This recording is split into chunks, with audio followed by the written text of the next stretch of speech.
Shalom semua kekasih Tuhan, senang sekali bisa kembali menyapa dan berjumpa dalam program Word from Heaven. Kiranya kasih kuasa Tuhan senantiasa menyertai setiap kita dimanapun kita berada. Dan pada kesempatan kali ini saya akan menyampaikan sebagian daripada kebenaran firman yang merupakan sesuatu yang paling penting di tengah situasi kondisi keadaan kita hari ini. Tuhan akan menjadikan setiap kita menjadi penyeimbang agar keseimbangan boleh terjadi. Dengan cara bagaimana? Mari kita lihat sama-sama dasarnya itu firman Tuhan. Terambil dari 2 Korintus 8 ayat 13 dan ayat 14. Demikianlah kebenaran firman Tuhan. Sebab kamu dibebani bukan supaya orang-orang lain mendapat keringanan, tetapi supaya ada keseimbangan. Ayat 14. Maka hendaklah sekarang ini kelebihan kamu mencukupkan kekurangan mereka, agar kelebihan mereka kemudian mencukupkan kekurangan kamu, supaya ada keseimbangan. Keseimbangan merupakan sesuatu yang paling penting bagi kita semua, bahkan bagi dunia ini. Ya, dunia yang sudah telah kehilangan keseimbangannya, maka Yesus datang ke dalam dunia untuk menjadi penyeimbang agar keseimbangan boleh terjadi. Dengan cara memberikan anugerah dan keselamatan bagi setiap kita. Dari tidak benar menjadi orang benar. Dan orang-orang benar menjadi penyeimbang agar keseimbangan itu boleh terjadi di dalam dunia ini.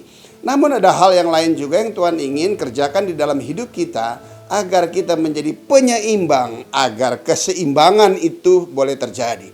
Dengan cara bagaimana? Allah memberkati kita bukan hanya sekedar anugerah serta keselamatan dan memperoleh hidup yang kekal.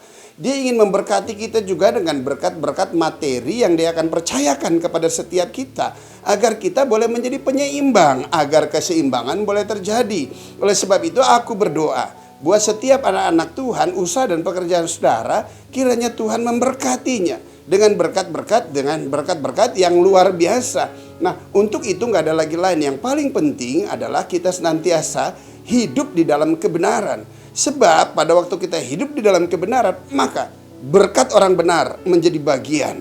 Sehingga janji berkatnya, Tuhan akan memerintahkan berkat ke atasmu, ke dalam lumbung-lumbungmu, ke dalam setiap usaha dan pekerjaan yang saudara kerjakan di dalam dunia ini. Yakin dan percaya, kebenaran itu mendatangkan berkat. Nah, oleh sebab itu begitu Anda menerima berkat, hendaklah juga Anda boleh menjadi saluran berkat, supaya tujuan yang gak ada lagi lain, agar saudara senantiasa hidup di dalam keberkatan Tuhan.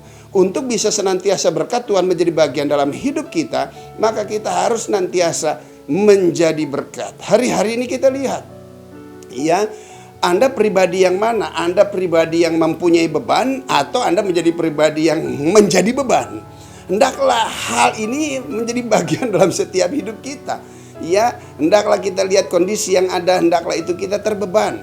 Sehingga kita bisa memberikan juga kepada orang-orang yang memerlukannya, orang-orang yang memerlukan bantuan, agar kehidupan ini boleh terus berjalan. Karena di tengah kondisi situasi keadaan seperti ini, betul ada dunia usaha yang terpuruk, ada dunia usaha yang hilang pendapatan. Tetapi bukankah Allah itu juga adil? Dia juga membuat satu sisi yang lain, di tempat yang lain justru diberkati dengan kondisi situasi keadaan yang seperti ini.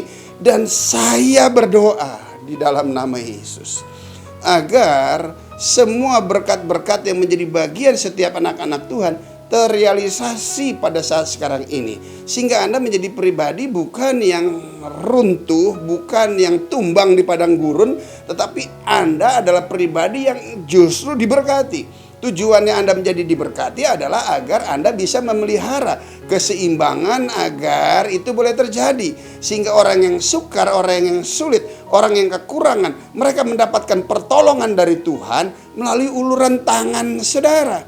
Oleh sebab itu Bapak Ibu yang saya kasih dan dikasih Tuhan, mari di tengah kondisi situasi keadaan seperti ini, kita datang kepada Tuhan, minta hikmat kepadanya, untuk Dia bisa bukakan kepada setiap kita jalan, satu usaha, agar terjadi perpindahan harta di tangan orang fasik masuk ke dalam tangan orang benar. Sehingga harta yang ada dalam tangan orang benar itu bisa disalurkan dengan benar. Oleh sebab itu Bapak Ibu yang saya kasih dan dikasih Tuhan, hendaklah kita senantiasa hidup di dalam kebenaran agar janji Tuhan senantiasa digenapi di dalam setiap kehidupan kita. Dan saya yakin dan percaya hari-hari ini anak-anak Tuhan, engkau akan dipakai untuk menjadi alat bagi hormat kemuliaan Tuhan, untuk dipakai menjadi penyalur berkat. Untuk itu saya yakin dan percaya Tuhan akan memberkati kehidupan usaha dan pekerjaan saudara. Oleh sebab itu mari kita berdoa. Di dalam nama Yesus kami berdoa Tuhan, kiranya Engkau memerintahkan berkat ke atas umat-Mu, sehingga mereka boleh menjadi penyeimbang, agar keseimbangan boleh terjadi, agar orang-orang yang kekurangan yang membutuhkan uluran tangan Tuhan, Tuhan bisa pakai semua anak-anak Tuhan untuk menjadi perpanjangan tangan Tuhan, dengan hati yang rela untuk memberi dan berbagi kepada setiap orang yang kekurangan, sehingga orang bisa melihat kasih dan kuasa Tuhan di dalam setiap kehidupan semua orang-orang benar, sehingga hidup kami senantiasa menjadi berkat. Dan kami akan percaya hidup menjadi berkat merupakan sesuatu yang paling utama dalam hidup kami. Di dalam nama Yesus aku berucap syukur. Haleluya, puji Tuhan, amin. Jika Bapak Ibu Saudara membutuhkan dukungan doa dan kanseling untuk pergumulan yang sedang dihadapi, silakan mengirimkan pesan ke nomor WhatsApp yang tertera di bawah ini. Tim doa dan kanseling GKRI Diaspora City Center dengan senang hati akan menghubungi saudara. Tuhan memberkati.